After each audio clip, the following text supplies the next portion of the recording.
নমস্কার বন্ধুরা, filming my life YouTube চ্যানেলের নতুন একটা ভিডিওতে আপনাদের সকলকে স্বাগত জানাই। আজকের ভিডিওটিতে আমি আপনাদের ঘুরে দেখাবো চন্দনওয়াড়ি এবং পেহেলগামের সেই বিখ্যাত আপেল গার্ডেন। পেহেলগামের আরু ভ্যালি, বেতাব ভ্যালি এই রিলেটেড ভিডিও পেয়ে যাবেন আমার আগের পর্বে। তাহলে চলুন দেরি না করে ভিডিওটা শুরু করা যাক। অমরনাথ ধাম হলো হিন্দুদের কাছে বহু পরিচিত একটি তীর্থক্ষেত্র। প্রতি বছর জুন থেকে অগাস্ট মাস পর্যন্ত অমরনাথ যাত্রা চলে। আর এই অমরনাথ যাওয়ার দুটো রাস্তা, একটা হলো ওই পেহেলগামের চন্দনওয়াড়ি দিয়ে, আর আরেকটি রাস্তা সোনমার্গের দিকে বালটাল বলে একটি জায়গা আছে সেখান থেকে। দুটো রাস্তাই ট্রেকিংয়ের রাস্তা, তার সাথে ঘোড়া আছে, এখন হেলিকপ্টারও হয়েছে। চন্দনওয়াড়ি থেকে অমরনাথ পর্যন্ত দূরত্ব প্রায় 32 কিলোমিটার।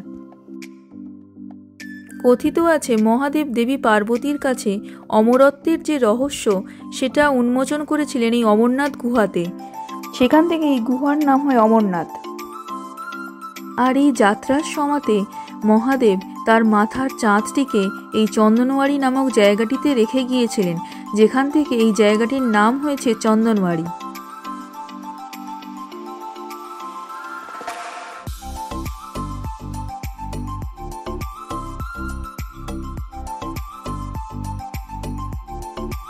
যাই হোক, আগের পর্বে আরু ভ্যালি কিংবা বেতাব ভ্যালি যাওয়ার পথে রাস্তার দুধারে যেমন পুরো সবুজ গাছপালায় ভর্তি ছিল, এখানে কিন্তু অনেক উচ্চতার জন্য গাছপালার সংখ্যা বেশ কম।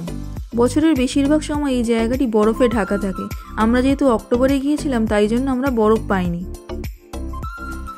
এই যে জায়গাটি দেখতে পাচ্ছেন, এটা হলো অমরনাথ যাওয়ার বেস ক্যাম্প। প্রতি বছর জুন মাসে যখন অমরনাথ যাত্রা হয় তখন এই জায়গা থেকেই গাড়ি দাঁড় করিয়ে দেয়, এখান থেকে চেকিং হয়, তারপর এখান থেকেই পায়ে হেঁটে যাত্রা শুরু করেন। ওই সময় গাড়ি আর ভেতরে যেতে দেওয়া হয় না, এখানেই গাড়ি আটকে দেওয়া হয়। আমরা চলে এসেছি চন্দনওয়াড়ির কাছাকাছি।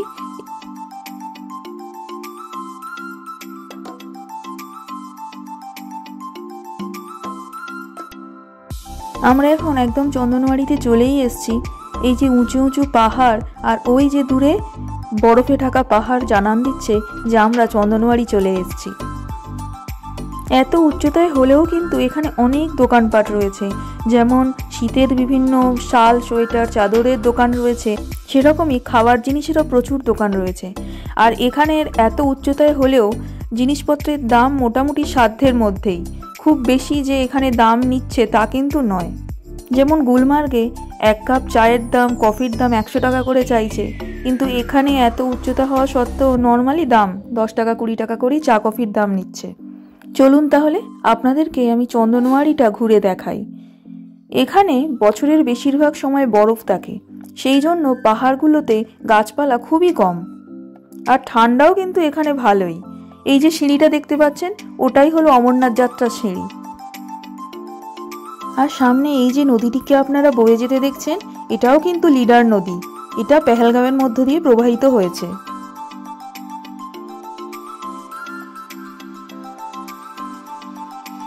অমরনাথ যাত্রা যে সিঁড়িটি রয়েছে সেটার কাছে দাঁড়িয়ে আমরা কিছু ফটো তুলে নিলাম। অমরনাথ ধাম যাত্রা তো এই মুহূর্তে করতে পারলাম না, কিন্তু যাওয়ার রাস্তাটাও বা কম পবিত্র কি।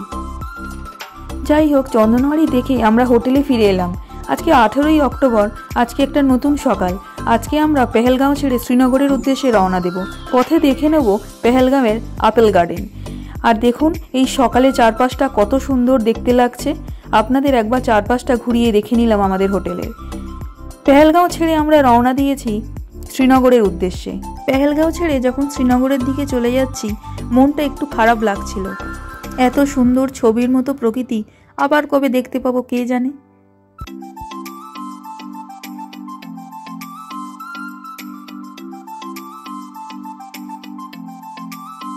আবারও আমাদের সামনে হাজির হলো সেই লিডার নদী। পেহেলগাঁও ছাড়িয়ে গেলে লিডার নদীর দেখা আমরা আর পাবো না, এটা ভেবেই মনটা একটু খারাপ হচ্ছিল। যে দুদিন আমরা পেহেলগাঁওতে ছিলাম, হোটেলের জানলা খুললেই এই নদীটাকে দেখতে পেতাম, খুব সুন্দর দেখতে লাগতো।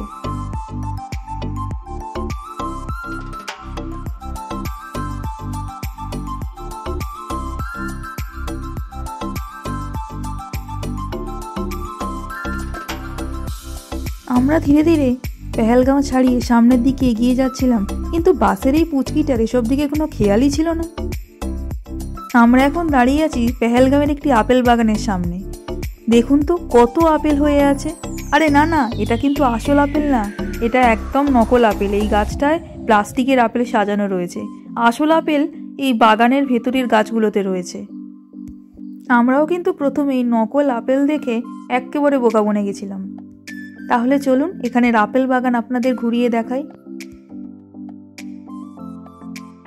দেখুন এই গাছটায় কত আপেল হয়ে আছে, আপেলগুলো একদম মাটিতে ঠেকে আছে, শুয়ে শুয়ে আপেল পাড়া যাবে।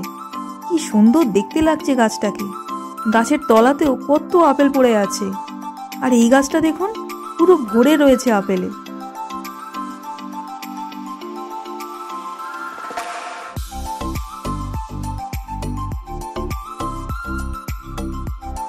গাছ থেকে আপেল পেড়ে খাওয়ার কিন্তু মজাই আলাদা, কিন্তু ভুলেও গাছ থেকে আপেল পাড়তে যাবেন না। ওদের বলবেন, ওরা আপেল আপনাদের দিয়ে দেবে গিফট হিসাবে।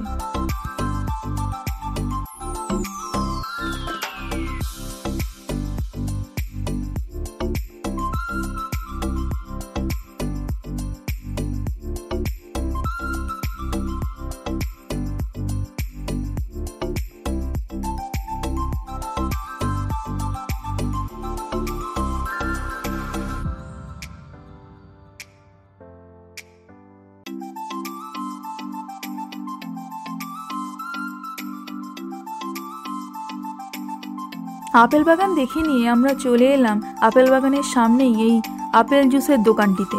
এরা 40 টাকা করে একটা কাপ দাম নিচ্ছে আর অসাধারণ আপেল জুস বানিয়ে দিচ্ছে। আপনারাও এখানে এলে অবশ্যই আপেল জুস ট্রাই করবেন।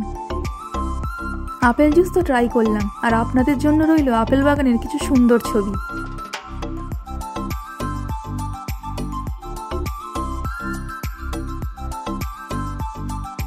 আপেল বাগান দেখা শেষ, এবার আমরা রওনা দিয়েছি শ্রীনগরের উদ্দেশ্যে।